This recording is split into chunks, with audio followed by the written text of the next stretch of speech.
সুবহানাল্লাহ।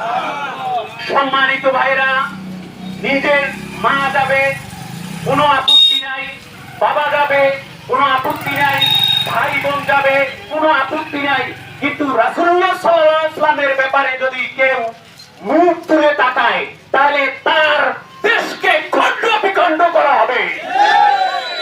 ভারতের সেই দালালেরা আজকের পর্যন্ত সেটা অনুভব করে নাই যে সারা পৃথিবীতে এখন দ্বিতীয় পজিশনে যেই মুসলমানদের অবস্থান সারা পৃথিবীকে নাড়া দিয়ে দিতে পারে, কিন্তু সেই ভারতের ওরা এখন পর্যন্ত সেই জিনিস জানে না। আমরা আমাদের নবীকে সারা পৃথিবীর সমস্ত মানুষের চেয়ে বেশি ভালোবাসি। প্রয়োজন বোধে আমাদের প্রত্যেকটা রক্তবিন্দু থাকা অবস্থায় শেষ বিন্দু পরিমাণ রক্ত থাকতে আমরা রাসূলুল্লাহ সাল্লাল্লাহু আলাইহি ওয়াসাল্লামের অপমানকে সহ্য করব না এবং সকলেই ঐক্যবদ্ধ থাকবেন।